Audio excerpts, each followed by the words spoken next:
네, 오늘 제가 이제 여러분에게 전해드릴 하나님의 말씀 제목은 우리의 본영 천국의 행복은 완전합니다라는 이런 제목으로 하나님의 말씀을 전하고자 합니다. 우리 제목만 우리 큰 목소리로 한번 읽어보도록 하겠습니다. 우리의 본영 천국의 행복은 완전합니다. 아멘. 아멘이세요? 네, 좀 제목이 좀 이상하시죠? 천국 그러면 원래 완전하고 완벽한 곳이 아닙니까? 그런데 오늘 우리가 이제 말씀을 읽다 보면 이제 한 가지 의문이 이제 들 때가 있습니다.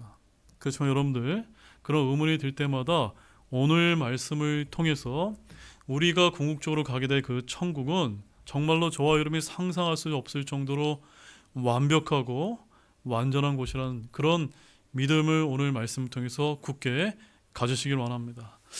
여러분 최근에 제가 지난주에도 이제 세상 종말의 징조에 관한 이제 설교 말씀도 드렸고, 또한 급변하는 국내외 이제 정세 등으로 인해서 매우 좋지 못한 소식들이 너무나 많이 들리기 때문에 어쩌면 지금 저와 여러분들이 때로는 기쁜 날이 많이 없지는 않았나라는 이런 생각을 해보지 않을 수가 없는 것 같습니다. 그래서 오늘은 제가 여러분 모두에게 하나님의 말씀을 통해서 기쁨과 위로를 이제 드리고자 우리의 본향인 천국의 행복을 주제로 하나님의 말씀을 나누기 위해서 이 말씀을 준비하게 되었습니다. 벌써부터 이제 제목만 들어도 여러분 좀 행복감이 몰려오는 것 같지 않습니까? 아멘이세요? 네, 여러분. 우리가 현실에서 너무나 슬프고 고달픈 일들이 많이 생기면 정말로 힘이 빠지고 우울감이 들 때가 많이 있습니다. 그렇지 않습니까, 여러분? 특히 요즘 같은 시기가 더 그런데, 근데 거기에 더해서 장차 우리가 이제 닥치게 될 그 미래에도 고난의 연속이라면 그 절망감은 이루 말할 수 없을 정도로 클 수밖에 없을 것입니다. 그러나 우리가 주 예수님을 믿고 구원받은 성도는 비록 이 땅에서는 고난이 있고 또한 슬픔도 있겠지만 장차 가게 될 천국에서, 즉 새 예루살렘에서는 영원하고 완전한 행복이 있기 때문에 이 순간에도 저와 여러분들이 복된 소망을 가질 수 있다고 믿으시기 바랍니다. 아멘이세요? 네, 참으로 이것이 우리에게 복된 소망인 것입니다. 사실 하나님께서는 우리가 이제 들고 있는 이 성경 전체로 볼 때 우리의 본향인 천국에 대해서는 그다지 많은 사실을 기록해 주지 않은 것이 사실입니다. 아주 일부의 말씀을 통해 우리가 유추할 수 있고 상상할 수 있도록 제한적인 정보만을 이제 주고 계신 것입니다. 여러분, 왜 하나님께서 그렇게 우리가 소망하는 그 천국에 대해서 하나님께서 제한적인 정보만 주고 계신다라고 생각을 해보신 적이 있습니까? 그런 생각을 여러분 해보신 적은 없으신가요? 아주 분명하다고 할 수는 없지만 제가 생각하는 그 이유가 있다면 바로 천국, 더 나아가 지옥까지 포함해서 사후에 펼쳐질 영적 세계는 우리 인간의 언어와 상상을 초월한 곳이기 때문일 것이다 라고 저는 그렇게 생각을 하고 있습니다. 제가 뭐라고 말씀드렸습니까? 그 천국과 지옥은 우리의 언어로는 미처 다 담고 표현할 수 없는 엄청난 곳이기 때문인 것입니다. 즉 천국과 지옥은 모두 이 땅의 세계와는 질적으로 차원이 전혀 다른 영적 세계이기 때문에 우리가 사는 이 땅의 언어나 우리의 논리나 그 외의 어떤 상상과 추측으로도 감히 접근할 수 없는 곳이기 때문이라고 저는 여러분에게 말씀을 드립니다. 하지만 여러분, 우리 주님께서는 그러한 영적 세계인 천국에 대해서 완벽하지는 않지만 우리가 이해할 수 있는 언어로 간략하게 제한적인 정보를 주고 계시다는 사실입니다. 따라서 오늘 먼저 우리가 천국의 도시인 거룩한 새 예루살렘의 모습에 대해서 우리가 한번 살펴본 다음에 그 다음에 천국이 얼마나 행복한 곳인지 저희들이 살펴보고 그 다음에 과연 천국에서의 그 행복은 진짜로 완벽한지 완전한지 세 단계로 나눠서 오늘 말씀을 저와 여러분과 함께 살펴보도록 하겠습니다. 특별히 오늘 이 말씀은 저의 이제 설교라기보다는 미국에서 제가 제일 존경하는 알레이시 목사님의 그런 책에 있는 내용을 좀 간추려서 여러분에게 말씀을 좀 드리도록 하겠습니다. 자, 요한복음 14장 2절 말씀 우리 한 목소리로 함께 읽어보겠습니다. 내 아버지 집에 거할 곳이 많도다. 그렇지 않으면 내가 너희에게 말해 주었으리라. 내가 너희를 위해 처소를 예비하러 가노니. 네, 제가 종종 여러분에게 드리는 말씀인데 주님께서는 친히 천국을 여기서는 뭐라고 이제 표현하고 계시죠? 아버지의 집이다. 아버지, 우리가 가게 될 곳이 아버지의 집이라고 여러분 믿으십니까? 네, 저와 여러분의 영적인 아버지이신 아버지이신 그 하늘나라가 곧 저희들이 소망하는 아버지의 집인데, 우리가 그곳에 가게 되면 구원받은 성도들이 거할 곳이 많다라고 표현하면서, 우리말 흠정의 성경에는 잘 표현하고 있지 않지만 영어 킹제임스 성경에 가보게 되면 맨션들이 많이 있다라고 이렇게 이야기하고 있습니다. 우리 주변에 이제 우리나라에 보게 되면 말하는 그 맨션들이 아니라 저 외국 사람들이 말하는 맨션, 그 외국 사람들이 말하는 맨션들은 어디입니까? 대저택, 상류층, 귀족들이 사는 그 대저택들이 우리가 소망하는 저 아버지 집 천국에 저와 여러분을 위해 예비해 놓고 계시다라고 이렇게 말씀해 주고 있습니다. 또한 사도 요한을 통해 보이신 우리가 계시록에 가보게 되면 천국에 있는 새 예루살렘의 도시가 새 하늘과 새 땅이 열리게 되면 저 하늘로부터 내려오는 모습을 저와 여러분에게 보여주고 계신데, 그 말씀을 통해서 우리가 다는 아니지만 간략하게 새 예루살렘, 그 천국의 도시가 어떻게 생겼는지 지금부터 한번 살펴보도록 하겠습니다. 자, 계시록 21장 2절입니다. 나 요한이 보니 거룩한 도시 새 예루살렘이 신부가 자기 남편을 위해 단장한 것이 예비하고 하늘에서 하나님부터 내려오더라. 자, 저와 여러분들이 지금은 이 모습을 볼 수 없지만 언젠가 이 광경을 바라보게 될 줄로 믿으시기 바랍니다. 이 거룩한 도시 새 예루살렘이 우리 구원받은 성도들의 최종 종착지요, 천국의 도시인데, 계시록에서는 요한은 그 도시를 계속해서 다음과 같이 이제 묘사를 하고 있다는 점입니다. 자, 요한계시 21장 16절, 18절, 19절, 21절, 우리 긴 말씀이지만 천천히 한번 읽어보도록 하겠습니다. 그 도시는 네모 반듯하게 놓여있고 길이가 너비만큼 크니라. 그가 그 갈대로 도시를 측량하였더니 12,000 스타디온이었으며 그것의 길이와 너비와 높이가 같으니라. 그 도시의 성벽 건조문은 벽옥으로 되어 있고 그 도시는 순금이며 맑은 유리 같더라. 그 도시의 성벽 기초들은 온갖 종류의 보석들로 장식되었는데 그 12문은 12진주였으며 문마다 각각 한 개의 진주로 되어 있고 그 도시의 거리는 순금이며 마치 투명한 유리 같더라. 이 말씀을 읽으니까 여러분 어떤 생각이 드세요? 우리 자매님들 보석 좋아하시죠? 네. 우리가 좋아하는 그 보석이 저 천국에는 정말 도시 전체에 가득하다고 이렇게 표현하고 계십니다. 우리 사도 요한이 천사를 따라서 이 새 예루살렘 도시를 이리저리 이제 돌아다닐 때 천사는 금으로 만든 막대기, 즉 측량할 수 있는 막대기를 만들어주어 계속해서 그 도시의 문과 성벽과 도시 자체의 크기를 이야기해주고 있는 말씀인 것입니다. 그리고 그 천국의 도시의 너비와 길이와 높이가 모두 얼마 정도 되었습니까? 12,000 스타디온이라고 이렇게 정확하게 표현하고 있습니다. 우리가 이제 스타디온이라고 하는 것이 이제 성경에만 이제 쓰이는 이제 그 단위이기 때문에 잘 모르시겠지만, 원래 1스타디온이 오늘날 길이로 보게 되면 약 한 200m 정도 되는 길이라고 합니다.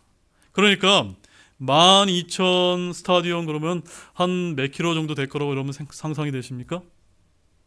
오늘날로 환산해 보게 되면은 새 예루살렘의 도시의 길이가 약 한 2,400km 정도 되는 이제 수치가 12,000이라고 합니다. 즉 길이가 24,000입니다. 2,400km, 너비가 2,400km, 그리고 높이도 2,400km 정도 되는 어마어마한 그런 도시가 바로 천국의 도시, 새 예루살렘의 도시의 크기라고 말해주고 있는 것입니다. 하나님께서는 이 천국의 도시를 지을 때 매우 거대하게 만드셨다는 사실을 여러분 이제 이해하셨습니까? 어느 정도 큰 도시인 줄 아십니까? 이것을 우리가 어느 정도 크기냐고 우리가 환산을 해보게 되면 새 예루살렘이 만약 저 유럽 대륙에 만들어졌다면 영국, 아일랜드, 프랑스, 스페인, 이탈리아, 독일, 오스트리아 그리고 러시아 대륙 대부분을 덮을 정도의 크기가 약 한 2,400km나 되는 어마어마한 이제 크기의 도시라고 이렇게 말씀해 주고 계신 것입니다. 이제 이 새 예루살렘의 크기가 어느 정도인지 가늠이 되십니까, 여러분? 자, 그런데 우리 16절 말씀 함께 다시 한번 보겠습니다. 그 도시는 네모 반듯하게 놓였으며 길이가 너비만큼 크니라. 자, 여기 네모 반듯하게라고 보면 영어로 foursquare라고 이렇게 이제 쓰여져 있는데, 자, 오늘날 대부분의 이제 학자들의 주장처럼 새 예루살렘의 모양이 정육면체라고 이렇게 이제 묘사를 하시는 그런 신학자들이 있는데, 저는 여러분에게 솔직히 말씀을 드리지만 전혀 그렇지 않다라고 여러분에게 말씀을 드리겠습니다. 그 도시의 기초는 정사각형이며 그 도시는 단지 4개의 직각이 있으며 그 기초는 그 4개의 직각 모서리를 받치고 있는 것이 이 새 예루살렘의 모양인 것입니다. 즉, 그 도시의 구조로 볼 때 더 이상의 정사각형은 없다고 여러분에게 말씀을 드리겠습니다. 그래서 계시록 21장 16절 하반절에 뭐라고 얘기합니까? 그것의 길이와 너비와 높이가 어떻다고요? 같다라고 이렇게 표현하고 있습니다. 자, 제가 여러분에게 좀 강조드리겠습니다. 이 모든 조건을 완벽하게 만족시킬 수 있는 단 한 가지 기하학적인 도형이 있다면 그것은 무엇일까요, 여러분?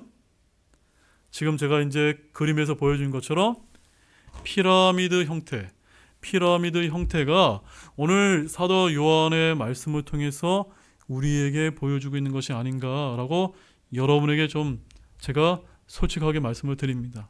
즉, 피라미드의 높이는 정사각형으로 되어 있는 기초의 어떤 병과도 길이가 정확히 똑같다는 점입니다. 피라미드의 유일한 직각은 그 기초에 있는 4개뿐입니다. 그리고 천국의 도시인 새 예루살렘은 피라미드 형태로 되어 있다고 저는 그렇게 믿고 있습니다. 하나님의 왕자와 어린 양의 왕자는 분명히 어디에 있습니까? 맨 꼭대기에 있고 아마도 생명수의 강은 그 왕자로부터 4개의 벽면은 아래로 흘러내릴 것입니다. 자, 이 그림은요, 이 누가 그렸냐면요, 약 100여 년 전에 침례교 목사님된 클라린스 라킨 목사님이 친히 이제 그리신 것인데, 그림이 좀 작기 때문에 더 큰 그림을 보여주게 되면 여기 요 뒷부분에 가보게 되면 클라린스 라킨 목사님이 그렸다고 하는 그 친필 글씨가 이제 써져 있습니다. 이 도시의 그림을 보니까 여러분 좀 상상이 되십니까? 여기 누가 계시죠? 예, 하나님이요 어린 양이신 그 보좌가 있고 여기로부터 이제 생명수의 강이 이제 흘러내리고 있다는 것을 보여주면 여기에 수많은 생명나무와 맨션들이 이렇게 무려 2,400km가 되는 높이와 길이와 너비가 되는 엄청난 도시가 될 것이다라고 성경이 우리에게 이렇게 말씀해주고 있다는 점입니다. 계시록 22장 1절 말씀도 함께 또 한번 보시겠습니다.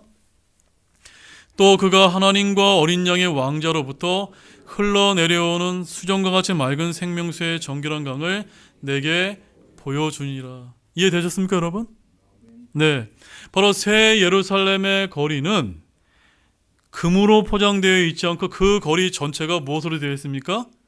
순금으로 되어 있다라고 이렇게 말씀을 하고 있습니다. 그런데 이 순금은요, 매우 맑은 유리 같기 때문에 이 길을 수천 킬로미터나 내려다 볼 수 있을 만큼 굉장히 맑은 유리로 되어 있다라고 이렇게 표현하고 계십니다. 여러분 상상이 되십니까? 그 다음에 계시록 21장 1절에 그 도시의 거리는 순금이면 마치 무엇과 같다고요? 투명한 유리 같더라. 아마 우리의 머리로는 감히 상상할 수 없는 도시가 바로 새 예루살렘이요 천국이 아닌가 싶습니다. 이 세상에서 저와 여러분 어떻습니까? 금을 귀한 보석으로 우리가 지켜 세워주면 매우 귀하게 여깁니다. 맞습니까, 여러분? 하지만 천국에서 우리는 그런 귀중한 순금위로 저와 여러분이 걸어 다니게 될 줄로 믿으시길 바랍니다. 12개의 주도로가 12대문으로부터 안쪽으로 나와 있는데 모두 다 순금으로 되어 있습니다. 12개의 주도로는 그 도시의 중앙으로 모이게 되는데 그 중앙은 소위 이 알레이시 목사님에 의하면 거기가 아마도 할렐루야 광장이라고 불리게 되지 않을까라고 이렇게 표현하고 있습니다. 물론 성경에는 할렐루야 광장은 없습니다. 왜 할렐루야 광장이라고 말하고 있을까요? 거기서 다 이렇게 모이게 되는 것입니다. 그래서 저와 여러분 역시도, 구원받은 저와 여러분 역시 모두 거룩한 옷을 입고 그 할렐루야 광장에 서로 만나게 되면서 보좌에 앉으신 그 하나님과 어린 양을 우리가 송축하는 그날이 오게 될 것이다 라는 사실을 여러분 믿으시기 바랍니다. 소망이 되지 않습니까? 그 다음에 로마서 8장 18절 말씀 함께 또 보십시오. 내가 생각하기에 현 시대의 고난들은 앞으로 우리 안에 나타날 영광과 좋게 비교될 수 없도다. 비록 아까 우리 클라리스 라킨 목사님이 자신의 상상력을 발휘해서 성경을 근거로 해서 이렇게 새 예루살렘의 도시의 그림을 이렇게 그려줬지만, 저는 그 그림으로는 진짜 새 예루살렘의 도시의 그림을 완벽하게 저는 표현하지 못하다고 저는 믿습니다. 여러분 그것을 여러분 인정하십니까? 지금 우리 안에 나타날 영광인 천국은 과연 우리의 머리와 우리의 언어는 감히 상상할 수 없을 것이다 라고 저는 여러분에게 말씀을 드리는 것입니다. 자, 그럼 우리 안에 나타나는 영광인 이 천국의 행복은 또 어떨까요? 자, 우리가 완벽하게 알 수는 없지만 성경이 말씀하고 있는 부분까지만 우리 간략하게 좀 살펴보기를 원합니다. 자, 요한계시록 21장 4절 말씀에 가보게 되면 천국의 행복, 첫 번째, 다시는 죽음이 없습니다. 그래서 4절 말씀이 뭐라고 얘기하고 있습니까? 다시는 무엇이 없고요? 사망이 없다. 사망이 없고 라고 표현하고 계십니다. 여러분, 우리가 인생을 살면서 가장 두려워하는 것이 있다면 그것이 무엇일까요? 그것은 바로 사망일 것입니다. 잔혹한 죽음의 침략을 받지 않는 것이 어디에 있겠습니까? 죽음의 손길이 미치지 않는 가족이 어디에 있습니까? 저와 여러분이 이제 부산에서 우리 이제 이 교회로 오는 이 진해로 오다 보게 되면, 우리 일반 국도로 오다 보면 무엇이 이렇게 광경을 보게 되죠? 저기 보게 되면 아주 큰 공동묘지가 있는 것을 여러분 보신 적이 있습니까? 그곳을 지나갈 때마다 이런 생각이 들지 않습니까? 우리가 무슨 일을 하든 죽음은 공상이 아닌 현실이며 잔인하며 소름 끼치다는 것입니다. 죽음은 창백한 말을 타고 있으며 우리 모든 사람을 향해 으슥하며 우리가 예상하지 못하는 때에 다가오게 되는 것입니다. 그의 무시무시한 그림자가 우리 모두의 인생 행리에 드리워 있지 않습니까? 가끔 우리는 거리를 운전해 갈 때 어둠침침한 연구차, 또는 침울한 분위기의 장례 행렬, 그리고 음산한 영안시들을 보게 되는데, 이제 한 가지 궁금한 점은 우리 중에 누가 다음에 죽을 것인가라는 그런 점이 아닐까라는 생각이 듭니다. 하지만 저 천국에는 뭐라고 표현하고 계십니까? 다시는 사망이 없다라는 이 약속 여러분 믿으시기 바랍니다. 히브리서 9장 27절에 이렇게 말씀합니다. 한 번 죽는 것은 사람들에게 정해진 것이요 이것 뒤에는 심판이 있나니.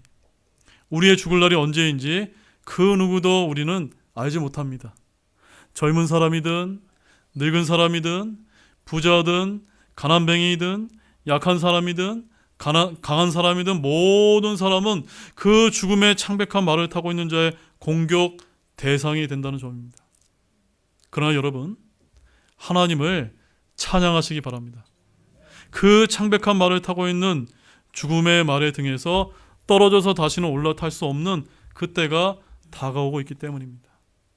주 예수님께서 갈보리 십자가에서 행하셨던 일 때문에 죽음은 스스로 죽어가고 있다는 점입니다.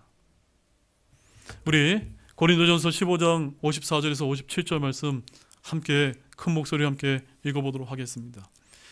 그리하여 이 썩을 것이 썩지 아니함을 입고 이 죽을 것이 죽지 아니함을 입을 때에는 사망이 승리 가운데 삼켜졌도다 하고 기록된 말씀이 성취되리라. 오 사망아 너희 쏘는 것이 어디 있느냐?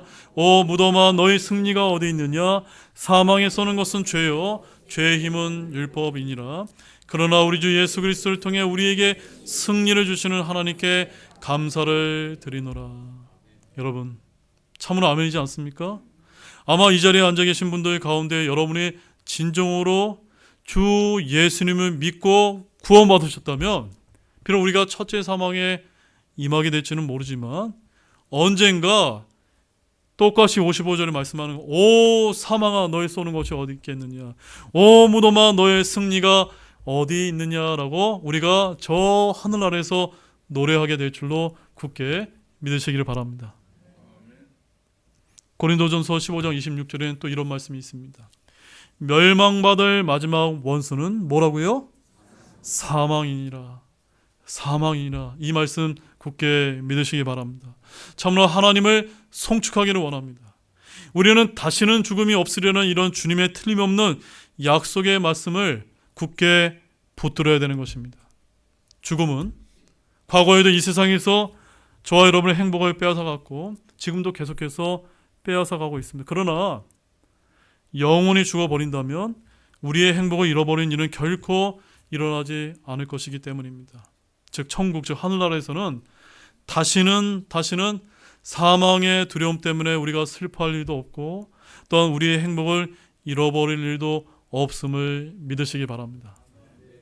그 다음에 두 번째는 슬픔도 다시 없습니다. 그래서 4절에 슬픔도 없으며 라고 이렇게 표현하고 있는 것입니다. 여러분, 우리 사람들의 마음을 슬픔으로 가득 차게 만드는 싸늘한 손가락이 얼마나 많이 있습니까?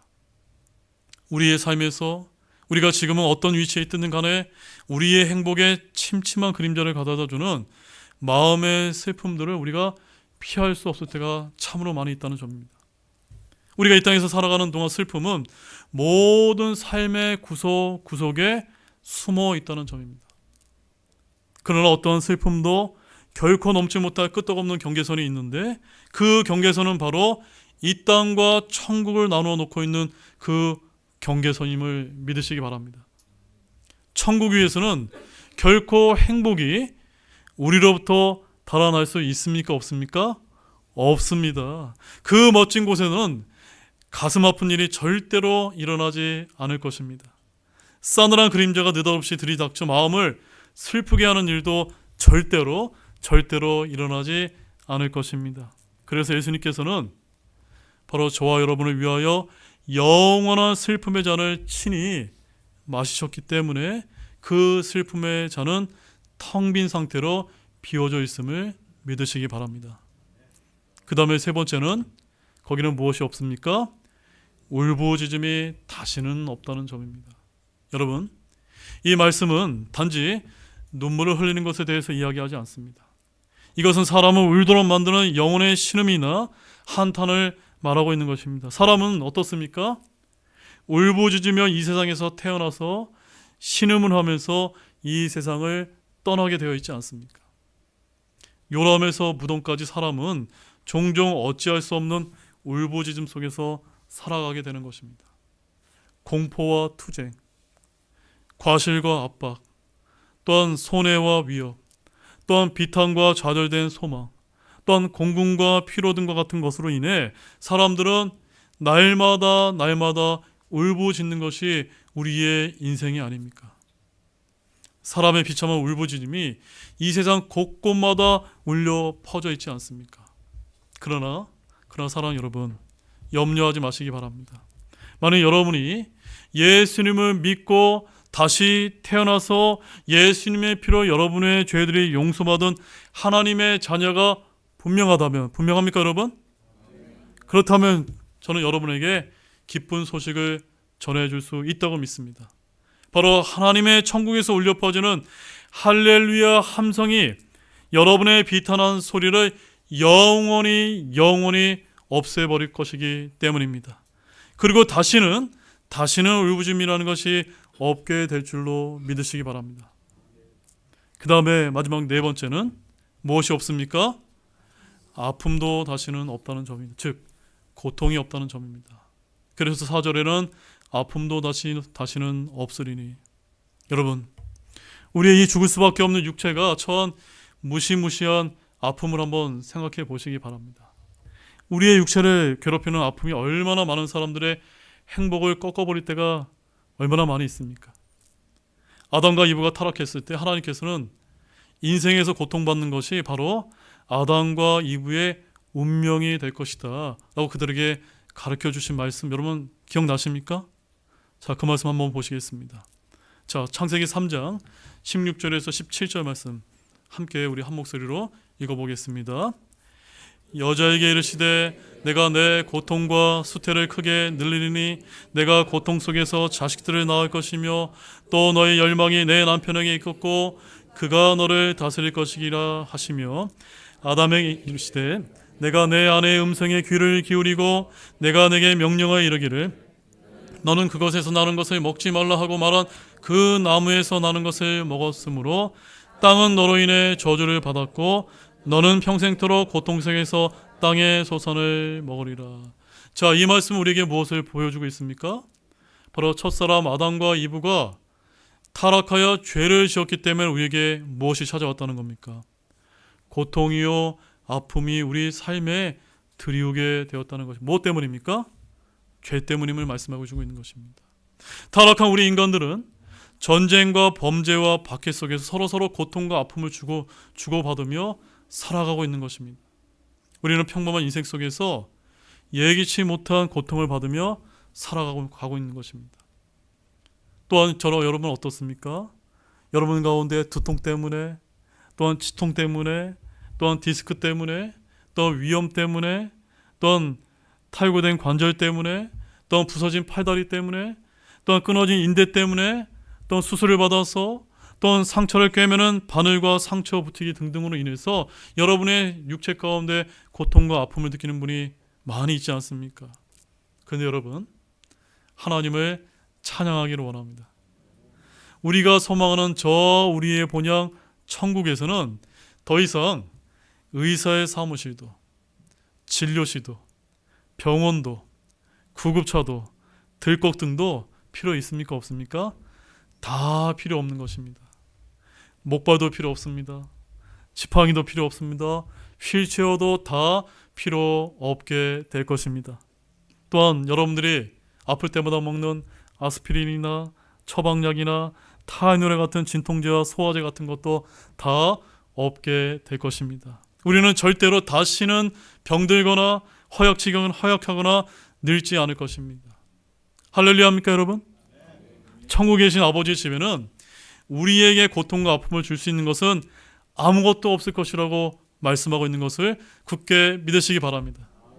그런데 이런 육체의 아픔 외에도 또 다른 종류의 아픔이 있다는 것을 여러분 잘 알고 있지 않습니까? 그 아픔이 무엇일까요? 그것은 바로 육체의 아픔만 아니라 여러분의 마음을 아프게 하는 혼의 아픔이 있다는 점입니다. 우리는 이것을 종종 마음의 아픔이라고 이렇게 표현을 하게 되는데 어떨 때 여러분의 마음의 아픔을 느끼죠?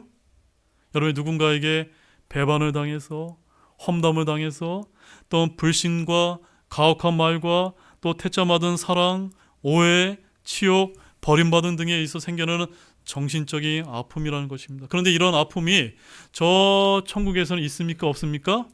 그런 것이 하나도 없게 될 것이라는 것이 여러분 상상이 되어지십니까? 그러나 하나님께 영광을 돌리기를 원합니다. 천국에는요, 우리의 마음이나 우리의 육체에 아픔을 주는 것이 단 하나도 없을 것입니다. 모든 아픔은 영원히 사라지게 될 것입니다. 그 어떤 것도 천국인 새하늘과 새 땅에서 절대로 어떤 종류의 불행도 만들지 못하게 될 것입니다. 즉 우리의 본향인 천국은 영원토록 행복으로 가득하다는 점을 굳게 믿으시기를 바랍니다. 자, 4절에 이런 말씀이 있습니다. 이는 이전 것들이 지나갔기 때문이더라 하더라. 무엇이 지나간 것입니까? 여러분, 사망, 울부짖음, 슬픔, 아픔이 다 지나간 것이다 라고 하는 그때가 바로 천국이다 라고 말씀하고 있음을 여러분 믿으시기 바랍니다. 자, 세 번째로는, 자, 그렇다면 이 시점에서 아마 여러분의 마음 가운데 스쳐 지나가고 있을지 모를 의문이 한 가지 있을지 모릅니다. 만약 이러한 것들을 생각해 본 적이 없다면 지금부터 한번 생각해 보시기를 바랍니다. 천국에서 정말 목사님이 얘기한 것처럼 완전하고 영원한 행복이 있다면 아마 다음과 같은 질문들이 금방 떠오르게 될 것입니다. 과연 내가 사랑하던 사람들이 지옥으로 가게 된다면 과연 나는 천국에서 행복하다고 말할 수 있을까? 동의되어지십니까? 그들이 과연 불호생의 불꽃생에서 심한 고통을 받으며 소리를 치르고 있다는 것을 내가 알고 있다면 과연 나는 천국에서 행복을 누리고 있는데 지옥에 있는 내 가족과 친구와 지인들을 생각하면 내가 과연 천국에서 과연 완벽한 행복을 누리고 있을 수 있다라고 말할 수 있을까라는 이런 의문이 여러분 들지 않습니까? 맞습니까, 여러분? 이러한 의문들은 타당할 것입니다. 저는 이와 같은 질문에 대해 가능한 여러분에게 성경 말씀을 통해 답을 한번 보여드릴 것입니다. 자, 먼저 한 가지 기본적인 내용을 정리하자면 하나님이 이 세상의 사람들을 나무로 비유하시면서 나무들은 좋은 나무가 있고 나쁜 나무가 있는데 이 나쁜 나무를 변질된 나무다라고 이렇게 표현합니다. 사람을 뭐라고 표현하신다고요? 좋은 나무, 변질된 나무라고 이렇게 표현하시는데, 자, 누가복음 6장 43절 44절 함께 읽어보겠습니다. 좋은 나무가 변질된 열매를 맺지 아니하고 변질된 나무가 좋은 열매를 맺지 아니하느니라. 모든 나무는 그것의 열매로 아나니 사람들이 가시나무에서 무화과를 거두지 못하며 가시떨기나무에서 포도를 거두지 못하느니라. 여기 보기에는 좋은 나무가 있고 변질된 나무, 나쁜 나무가 있다고 예수님이 이렇게 표현하고 계신데, 다시 한번 사람들을 예수님께서 나무로 비유하고 있는 이어지는 말씀을 좀 보시죠. 마태복음 7장 15절과 17절 말씀 함께 읽어보겠습니다. 거짓 대언자를 조심하라. 그들은 양의 옷을 입고 너희에게 오지만 속은 약탈하는 일이니라.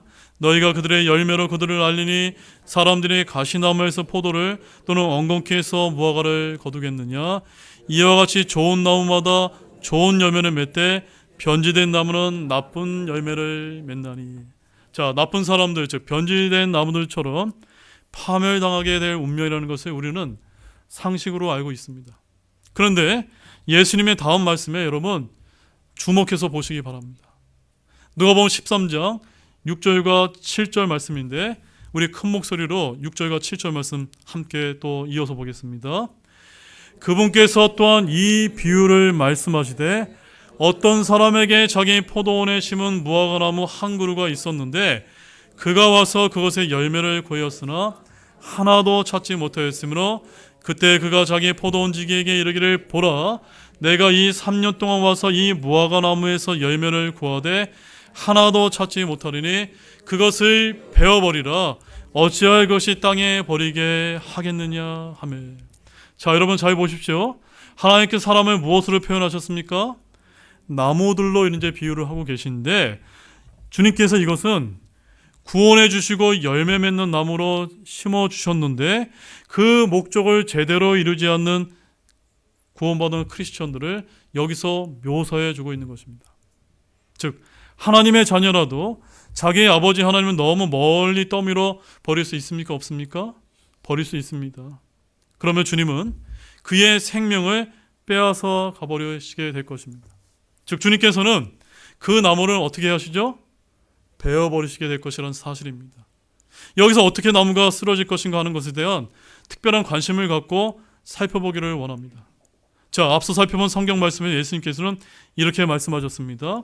그것을 어떻게 해버리라고요? 베어버리라, 베어내라 라고 말씀합니다. 자, 그런데 지금부터는 베어지지 않고 다른 방법으로 쓰러지는 나무에 대해서 저와 여러분 눈을 크게 뜨셔서 살펴보기를 원합니다. 자, 주님께서는 종교적인 군중들에게 다음과 같이 말씀하셨습니다. 마태복음 15장 9절과 13절입니다. 함께 보십시오.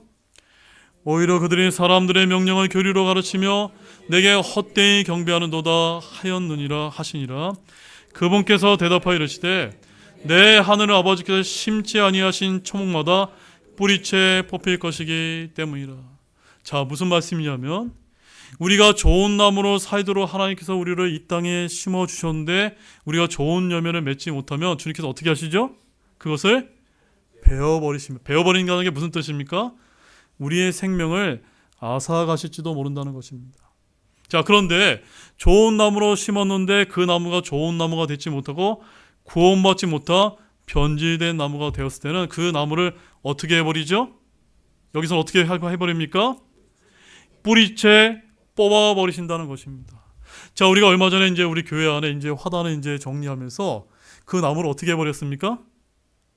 뿌리채 다 뽑아버리지 않았습니까?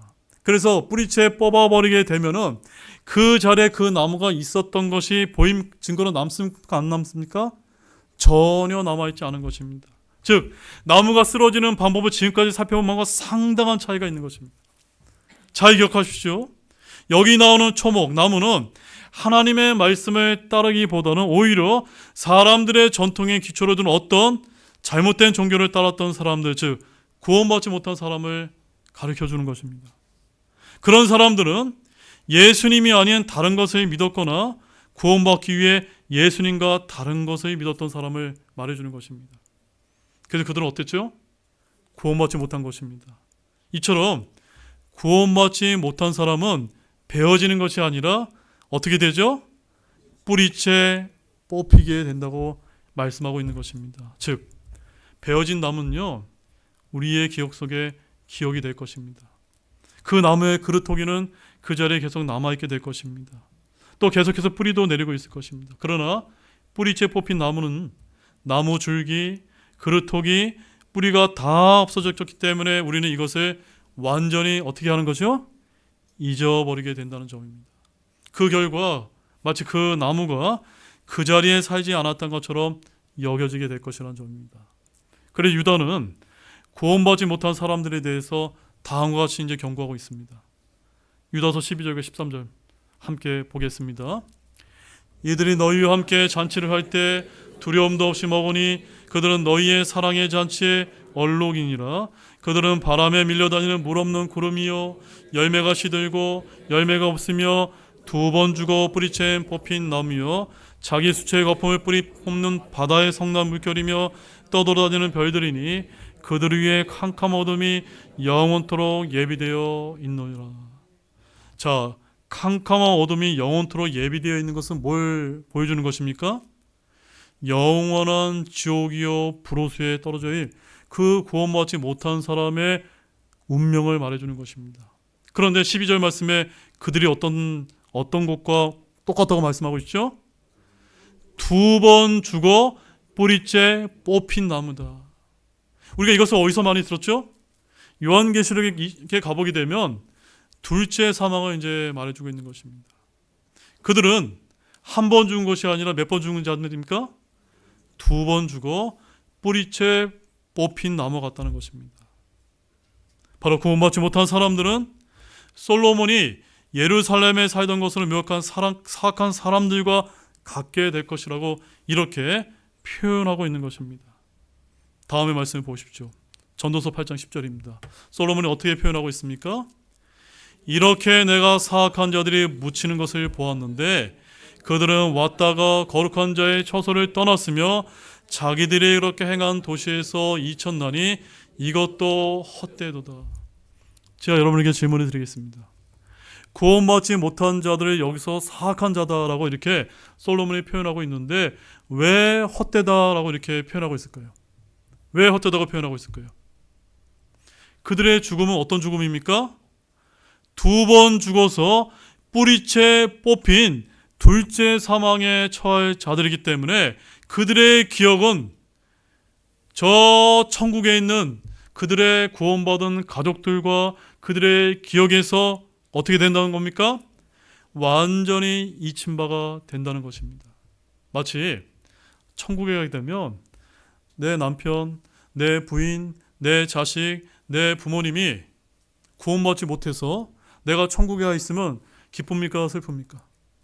슬플 수밖에 없는데 언젠가 하나님께서 여러분의 그 슬픈 기억들을 완전히 어떻게 해주는 거죠? 잊혀지게 하신다.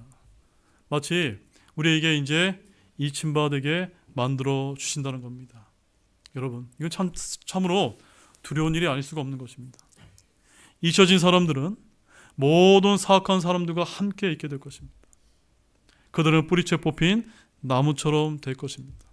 그들은 마치 이 세상에서 80년, 100년을 살았을지언정 이 세상에 전혀 존재하지 않았던 것처럼 여겨지게 될 것이라는 점입니다.